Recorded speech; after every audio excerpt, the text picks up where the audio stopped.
Wii Play was yet another title which sold absurdly well on the Nintendo Wii. And for such a small package, you may wonder just why it did so well.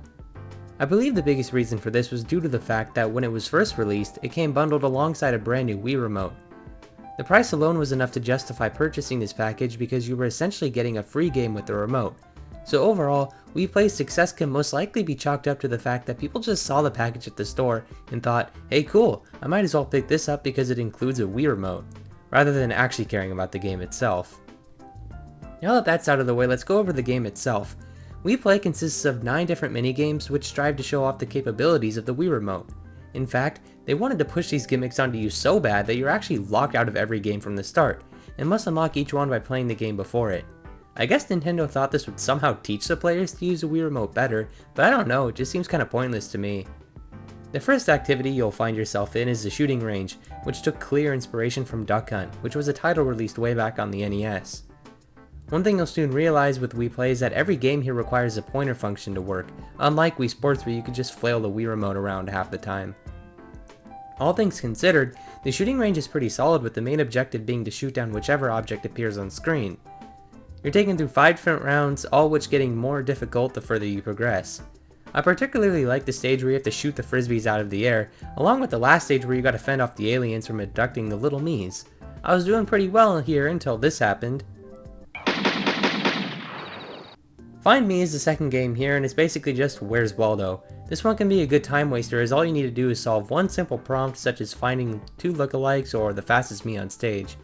Even though this can get pretty boring over time, for some reason I distinctly remember this game from my childhood. I don't know why, but I just spent lots of time playing Find Me back in the day. Table tennis is pretty bland, and it's a far cry from what we would end up getting in Wii Sports Resort years later.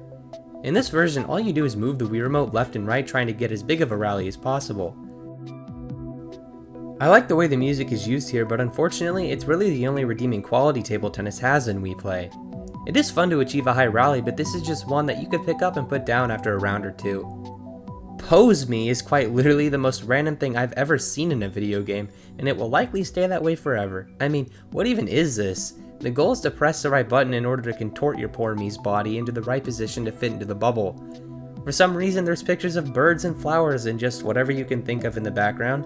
I was always embarrassed if I was seen playing this back when I was like 10 or 11 years old because it's such an odd little game. Honestly, I was so wrapped up in how weird it was during my time playing it that I never really paid attention to the main experience itself. But there really isn't much to it other than what I mentioned earlier, so let's move on. Laser hockey is basically just air hockey in video game form. Admittedly, it does have pretty cool visuals and I love the sound design here.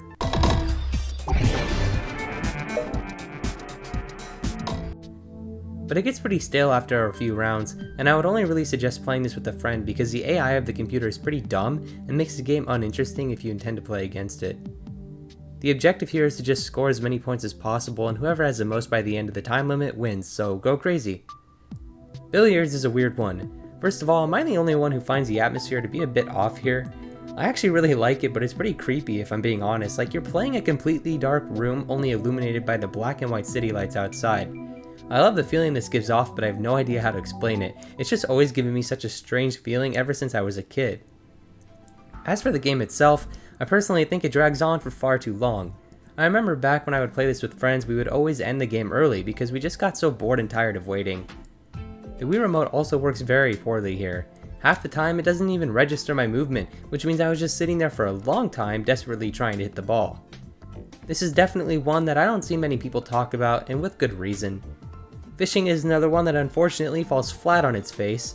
There's pretty much nothing redeeming here. All you do is sit and wait for a fish to latch onto your hook, but again, the Wii Remote just decides not to function properly half the time, which turns the whole thing into a slog. There's really not much to say about this, so it's on to the next one, Charge. I really like this one actually. The premise is simple, just plow through all the scarecrows and earn the highest score possible. The Wii Remote won't give you much trouble here since all you really need to do is hold it forward in order to speed up and pull it back to slow down.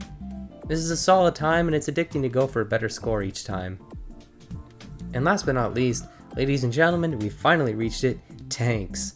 This is by far the best game in Wii Play and it's not even close. The one and only goal is to blow up each and every tank you see on the screen, while not letting yourself get hit by a single bullet. This is a super unforgiving minigame which adds some much needed tension to the game, And to top it all off, there's a whopping 100 stages here. Well, I mean, first you have to play through the first 20 in order to unlock the ability to even see the rest of the levels, which means you literally have to beat 20 stages first, and then do the whole thing over again if you want to see the rest of this game has to offer. But the thing is, tanks can get extremely difficult and stressful at times, so reaching stage 100 is a very daunting task for most people unless you're somehow insanely talented at this. You can play tanks over and over and it'll never get old due to the sheer abundance of levels on offer here. There are multiple colors of tanks, which all possess a unique attribute that the others don't. For example, the yellow tanks constantly lay down landmines, while the teal ones can fire incredibly fast bullets. The green tanks are perhaps the most frustrating variant as they contain the ability to ricochet multiple rockets directly into you from just about anywhere. Their intelligence is so high that they can feel impossible to take down at times. So yeah, that's pretty much all there is to tanks, a simple yet immensely enjoyable and replayable experience which can keep you on edge for hours at a time. And with that being said, those were each and every mini-game residing within WePlay. This experience may be very short, and while it does contain some duds, the overall experience is pretty enjoyable, especially if you play it with friends.